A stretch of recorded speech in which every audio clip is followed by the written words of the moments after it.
नमस्कार, आप देख रहे हैं खबरों का सबसे विश्वसनीय और धमाकेदार बुलेटिन न्यूज ब्लास्ट नेशनल और आपके साथ में विजेंद्र सोलंकी। लेफ्टिनेंट जनरल मनोज पांडे देश के नए सेना अध्यक्ष होंगे। मौजूदा आर्मी चीफ एमएम नरवणे की जगह मनोज पांडे लेंगे। लेफ्टिनेंट जनरल मनोज पांडे सेना में नरवणे के बाद सबसे वरिष्ठ अधिकारी हैं। अब एमएम नरवणे नए सीडीएस हो सकते हैं और फर्स्ट इंडिया ने इसके पहले ही संकेत दे दिए थे, क्योंकि सरकार भी चाहती है कि नरवणे नए सीडीएस हो। जिस तरीके से बिपिन रावत की हेलीकॉप्टर दुर्घटना में मौत हुई, वो शहीद हुए, उसके बाद से ही सीडीएस को लेकर नए चेहरे की जरूरत और नरवणे का नाम इस रेस में सबसे आगे चल रहा था। इसको आप दूसरी नजर से भी समझ सकते हैं, क्योंकि नरवणे का कार्यकाल अप्रैल में खत्म हो रहा था और ऐसे में उन्हें एक नई जिम्मेदारी सरकार देना चाहती थी और वो जिम्मेदारी अब होगी सीडीएस के तौर पर। दूसरी तरफ अगर बात करें मनोज पांडे की, वो नरवणे के बाद सेना में सबसे वरिष्ठ और वरिष्ठता के आधार पर अब उन्हें सेना अध्यक्ष की जिम्मेदारी मिलने वाली है। हमारे साथ कर्नल देवानंद जी जुड़ गए हैं रक्षा विशेषज्ञ के तौर पर। कर्नल देवानंद जी, इस जोड़ी को आप किस तरीके से देखते हैं, क्योंकि अब सेना अध्यक्ष की जिम्मेदारी होगी मनोज पांडे के पास और दूसरे देश के सीडीएस होंगे नरवणे।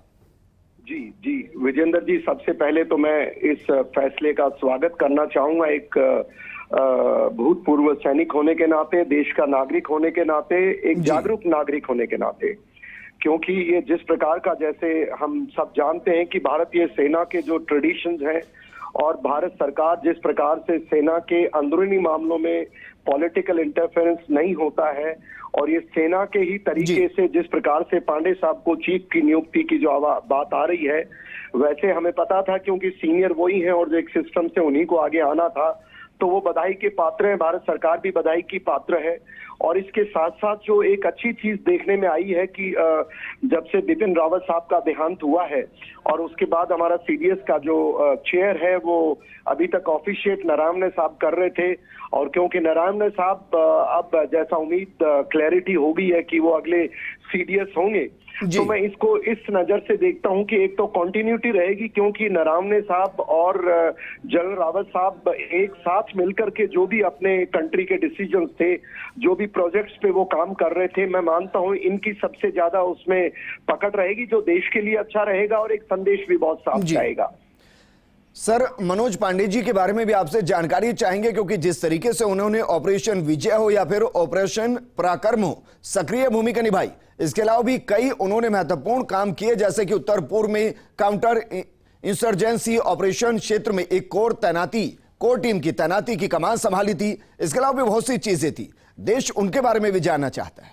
देखिए, मैं आपको ये बताना चाहूंगा कि पांडे साहब एक बड़े काबिल हमारे सेना के अधिकारी हैं और पूर्व में मेरा उनसे, क्योंकि हम आसपास के ही हैं, तो हमारा परिचय रहता है जी। और जिस प्रकार से आपने खुद ने बताया कि इस सीनियर लेवल पे जाते जाते अधिकारियों को इस तरह का तजुर्बा हो जाता है, क्योंकि बाय वर्च्यू ऑफ आर हमारे काम करने में उम्र के साथ जिस तरह काम करते हैं हमारा सिस्टम, और वो बड़े काबिल आदमी है, मैं उनको बहुत पहले से पहचानता हूँ, जानता हूँ, मेरे साथ रहे हम तो और जैसे आपने खुद ने बताया कि काउंटर इंसर्जेंसी ऑपरेशंस का बड़ा तजुर्बा है पूर्वी भारत के अंदर, जिस प्रकार से उन्होंने कोर कमांड की है और वेरियस उनके जो असाइनमेंट्स रहे हैं उनकी चर्चा मैं मानता हूं बहुत लंबी लिस्ट है, बट बेसिकली वो एक कॉम्पिटेंट आदमी है और उनका तजुर्बा जिस प्रकार से पाकिस्तान और चाइना दोनों को नजरिए से देखा जाए तो उनका तजुर्बा बहुत अच्छा काम आएगा। इस वक्त तो तजुर्बे की जरूरत भी है। कर्नल देवानंद जी, शुक्रिया हमारे साथ जुड़ने के लिए। हमारे साथ रक्षा विशेषज्ञ अनुपम जेटली जी भी जुड़ गए हैं। अनुपम जेटली जी,